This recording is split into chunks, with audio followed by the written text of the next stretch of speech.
Welcome to Adventures in Poland. Welcome to Adventures. This is Adventures with Oli Castillo. Oli Castillo. Lights, camera, action! What? Dzień dobry. Ngayon pag-uusapan natin ng isa sa mga pinakamalaking concern ng mga Pinoy dito sa Poland ay ang delay ng release ng work permit at TRC. Ang tanong ng lahat, bakit ang tagal? Sa vlog na ito, iisa-isahin natin ang mga totoong dahilan, gaano katagal talaga ang proseso at ano ang pwede mong gawin para hindi ka mainip sa sobrang tagal ng paghihintay. Una, bakit nga ba delayed?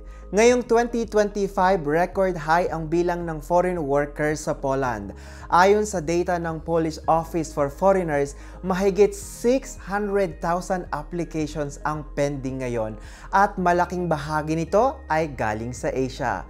Kabilang na tayong mga Pilipino. Dahil dito, punong-puno ang mga opisina ng immigration, kulang ang staff at hindi natutugunan sa oras lahat ng applications. Isa pa, dumami ang bagong rules. Ngayon, mas strikto ang pag-check sa kontrata.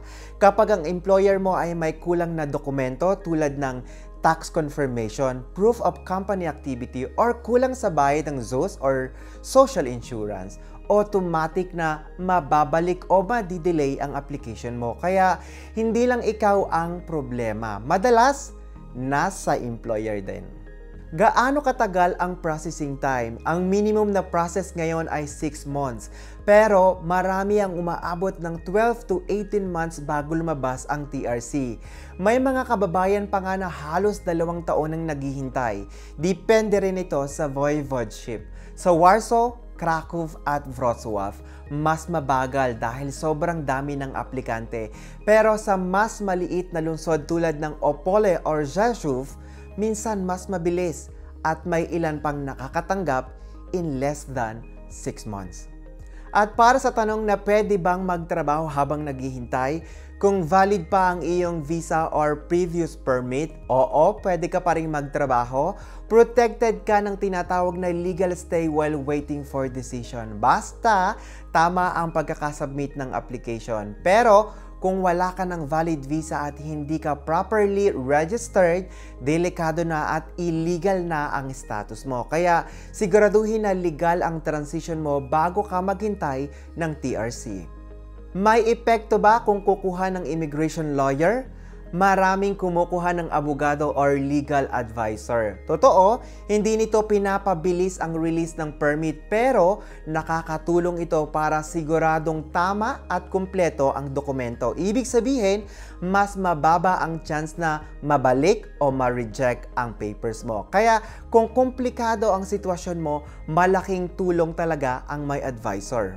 Ano mga bagong update ngayong 2025? Unang-una, mas pinaprioritize ng Poland ang mga sector na may labor shortage tulad ng education, caregiving, agriculture, logistics at IT. Kaya kung doon ka papasok, minsan mas mabilis ang process dahil alam ng gobyerno na kailangan nila ng workers. Pangalawa, pinapalakas nila ang online system. Pero ironically, ito rin ang nagiging dahilan ng delay dahil marami pang error at backlog sa system integration. Kaya madalas kahit nag-submit ka ng online, ang ending ay papel pa rin ang hawakan sa opisina. Paano mag-follow up kung sobrang tagal na? May 3 paraan. Una, pwede kang sumulat ng official letter sa immigration office. Pangalawa, pwede kang personal na pumunta at humingi ng status. At pangatlo, pwede kang pumunta sa administrative court kung lampas na sa maximum time frame ang kaso mo. Pero tandaan, legal at mahaba rin ang process na iyon. Paano makakaiwas sa delay? Simple pero mahalaga. Siguraduhin kumpleto at tama lahat ng documents bago mag-submit. Makipag-ugnayan lagi sa employer para updated ang requirements nila at gumamit ng checklist at huwag mag-submit ng kulang.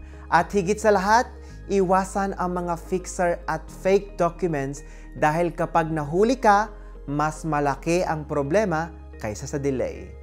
Mga kababayan, malinaw na ang proseso ng TRC at work permit sa Poland.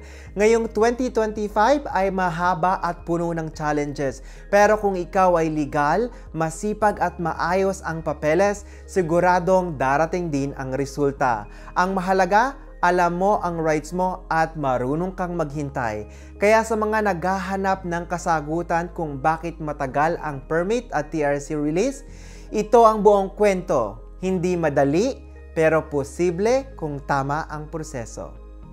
Always be vigilant and do your research. Maraming salamat po sa patuloy na pagsuporta. I am your Filipino vlogger here in Poland, Pinoy in Poland with Oli. Bringing you informative videos at laging nagpapaalala, ang sikreto ng pag-asenso ay nagsisimula sa isang pangarap at pagsisikap.